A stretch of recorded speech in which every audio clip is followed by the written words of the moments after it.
Everyone नमस्ते। थोरै कुराकानीहरू गरौँ है त।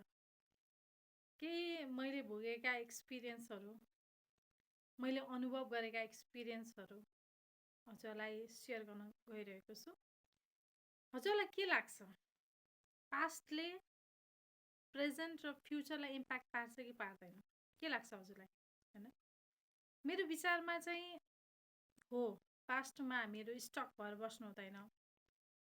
पास्ट कुराले गर्दाखेरि चाहिँ माइन्ड डिस्टर्ब गर्नु हुँदैन, स्ट्रेसमा रहनु हुँदैन। तर डाइरेक्टली इन्डाइरेक्टली माइक्रो लेभलमा चाहिँ पास्ट कुराले इम्प्याक्ट चाहिँ परेको हुन्छ क्या लाइफमा। प्रेजेन्टलाई पनि इम्प्याक्ट पारिरहेको हुन्छ, प्रेजेन्ट इम्प्याक्ट पर्ने बित्तिकै फ्युचरलाई पनि इम्प्याक्ट पर्छ क्या। हामीले के गर्न सकिन्छ त्यो इम्प्याक्ट नपर्नको लागि? हामीले के गर्न सकिन्छ? केही कुराहरू सेयर गर्न सक्नुहुन्छ हजुरले, कमेन्टहरूमा केही लेख्न सक्नुहुन्छ। र अर्को कुरा भनेको पास्ट कुरा मात्रै होइन कि कनेक्सनले पनि, म कोसँग कनेक्ट भएको छु त्यसले पनि इम्प्याक्ट पर्दो रहेछ कि हाम्रो लाइफमा चाहिँ। होइन, कतिको हामीहरू अगाडि बढ्छौँ बढ्दैनौँ भन्ने कुरा चाहिँ कनेक्सनले पनि इम्प्याक्ट पार्छ क्या। कतिको हामीहरू चाहिँ अगाडि बढिरहेका छौँ, कतिको कसको सपोर्ट मिलिरहेको छ भन्ने कुराले पनि इम्प्याक्ट पर्छ जस्तो लाग्छ लाइफमा। र पास्ट कुरालाई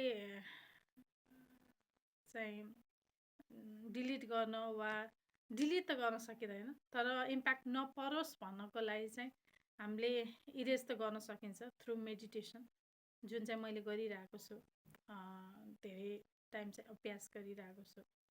किनभने जीवन हो, यात्रा हो, यात्रामा हजुरहरू क्रिटिसाइज, रिजेक्सन, फेलियर, च्यालेन्जेस, होइन, सम्पूर्ण कुराहरू आउँछ कि एङ्जाइटी, डिप्रेसन, सम्पूर्ण कुराहरू आउँछ कि सबै कुरालाई एक्सेप्ट गर्नै सिक्नुपर्छ क्या।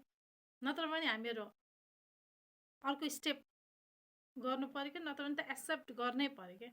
जुनै हालतमा पनि जीवनमा जस्तो किसिमको परिस्थिति आयो भने त्यसलाई एक्सेप्ट गर्न त सिक्नै पऱ्यो क्या।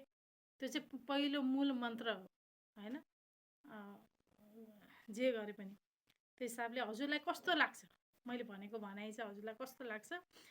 प्लिज हजुरले चाहिँ केही भन्न सक्नुहुन्छ, आफ्नो कुराहरू कमेन्टहरू राख्न सक्नुहुन्छ। Thank you.